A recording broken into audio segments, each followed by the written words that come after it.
Malaysian company का पाकिस्तान में 25 crore dollar की सरमाया कारी का इम्कान सामने आया है। वज़ीर आज़म इमरान खान से एक मलेशिया की एक बहुत मशहूर कंपनी है, उन्होंने उनके जो ग्रुप के सरबराह हैं उन्होंने मुलाकात की है इस्लामाबाद के अंदर, और इस मुलाकात में उन्होंने इस बात का अज़म किया है कि वो पाकिस्तान में सरमाया कारी करेंगे। आपको नाज़रीन किराम याद होगा कि वज़ीर आज़म इमरान खान जब पाकिस्तान के वज़ीर आज़म बने तो वो पहले दो मुल्कों में गए, मुत्तहिदा अरब इमारात गए, सऊदी अरब गए, और फिर उसके बाद उन्होंने तीसरा जो अपना विज़िट किया था वो मलेशिया का किया था। और मलेशिया के वज़ीर आज़म जो डॉक्टर महातीर मोहम्मद हैं, 96 साल उनकी उम्र है, दुनिया के सबसे बूढ़े वज़ीर आज़म माने जाते हैं, और मलेशिया की तकदीर को बदलने वाले भी महातीर मोहम्मद ही हैं, जिनके बारे में कहा जाता है कि उन्होंने मलेशिया को दुनिया का तरक्की याफ्ता मुल्क बनाया। यही वजह है कि आज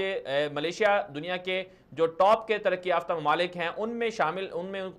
मलेशिया का शुमार होता है। मलेशियन आवाम की ज़िंदगी जो है वो बहुत अच्छी है, और मलेशिया के ऊपर जो बैरूनी कर्ज़े हैं वो भी ना होने के बराबर हैं, बल्कि मलेशिया ख़ुद जो है दूसरे लोगों को कर्ज़े देता है। और मलेशिया के अंदर जो इकॉनमी है वो भी बहुत अच्छी है, और वहाँ की आवाम की ज़िंदगी जो है वो भी बहुत बेहतर है। तो इसलिए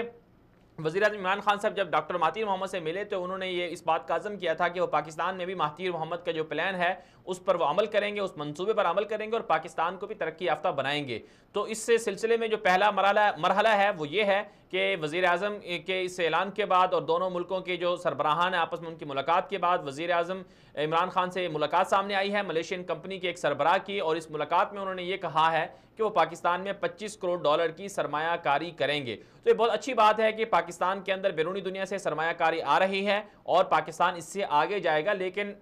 ज़रूरत इस अमर की है कि ये जो सरमायाकारी आती है इसे सही तरह से इसको मैनेज किया जाए और इसको सही जगह पर इसे इस्तेमाल किया जाए। ऐसा नहीं होना चाहिए कि इस सरमायाकारी को करप्शन की नज़र कर दिया जाए, ताकि फिर जो दीगर सरमायाकार हैं उनके हौसले भी इससे ख़राब हो जाएं।